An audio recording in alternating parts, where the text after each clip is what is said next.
Buenas tardes, soy el maestrante Mariano López Blanco y les hablaré acerca de la didáctica de las matemáticas. La didáctica de las matemáticas o educación matemática es una disciplina científica cuyo objeto de estudio es la relación entre los saberes, la enseñanza y el aprendizaje de los contenidos propios de la matemática. Si partimos de una concepción de la didáctica de la matemática como ciencia autónoma, debemos remontarnos a sus orígenes, Francia, con la denominada Escuela Francesa de la Didáctica de la Matemática, propulsada en los años 70, cuyos pioneros son Broussard, Bernoulli y Chevallard, entre algunos otros. Para estudiar dichos problemas y fenómenos, la didáctica utiliza teorías y métodos propios, pero también utiliza muchos otros importados de disciplinas como la psicología, la antropología, la ergonomía, la sociología, las ciencias políticas, entre algunas otras. Las áreas de estudio de la didáctica de las matemáticas son cada vez más diversas. Ejemplos de esta son las concepciones matemáticas erróneas de estudiantes y profesores, el uso de herramientas tecnológicas en su enseñanza, la formación y profesionalización de los profesores de matemáticas, el uso de las matemáticas en culturas y grupos no privilegiados, el talento y la creatividad matemática, la estructura y características de libros de texto, aspectos afectivos del aprendizaje de las matemáticas, entre algunos otros temas. En mi opinión, esta diversidad de áreas de estudio hace de la didáctica de la matemática un campo de investigación apasionante y divertido. Es importante notar cómo el campo de la didáctica de la matemática puede tomar varios nombres como matemática educativa o educación matemática, entre otros. El nombre utilizado para designar el campo de estudio depende por supuesto de la región geográfica donde estemos situados. Sin embargo, el nombre utilizado también puede depender de tradiciones académicas o incluso posturas políticas. La didáctica de la matemática ha ido evolucionando de arte a ciencia. Considerarla como arte supone que sus efectos dependen de la habilidad y destreza del artista, en este caso el docente. La didáctica es un arte y aprender es reproducir. El interés de la investigación lleva a un proceso de conversión de arte a ciencia, que se caracteriza por la definición de su objeto de estudio, los procesos de aprendizaje y enseñanza.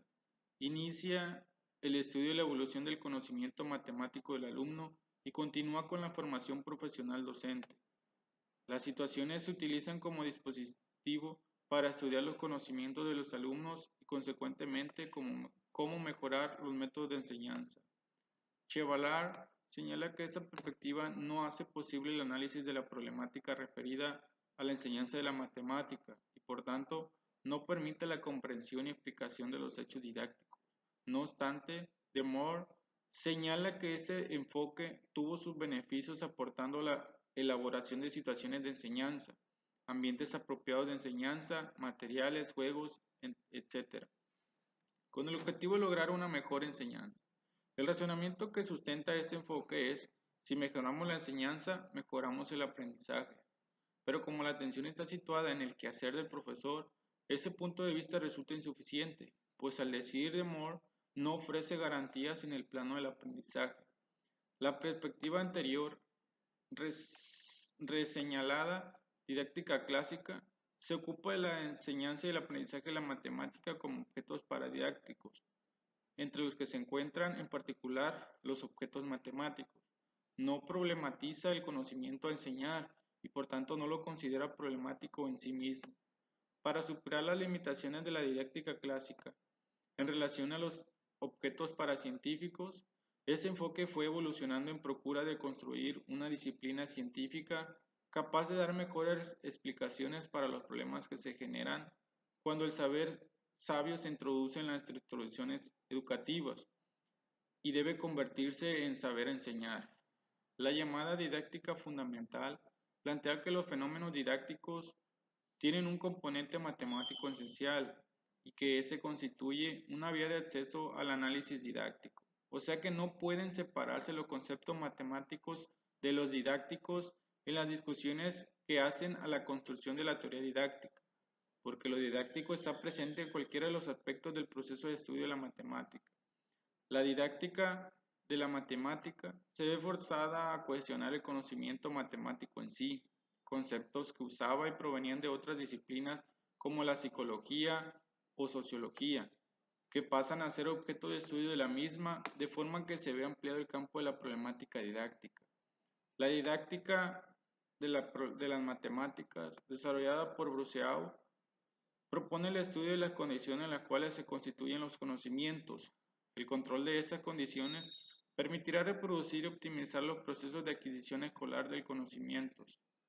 El objeto de estudio de la didáctica de las matemáticas es la situación didáctica, definida por Bruceau como un conjunto de relaciones establecidas explícita y o implícitamente entre un alumno o un grupo de alumnos, un cierto medio que comprende eventualmente instrumentos, objetos y un sistema educativo representado por el profesor, con la finalidad de lograr que esos alumnos se apropien de un saber constituido o en vías de constitución. Según José Antonio Fernández Bravo, son 4 los pilares sobre los que se construye el proceso de aprendizaje de las matemáticas en el alumno. La emoción, que se refiere al querer hacer. La primera fase para resolver un problema es querer resolverlo. En segundo momento, la creatividad. Hay que generar ideas.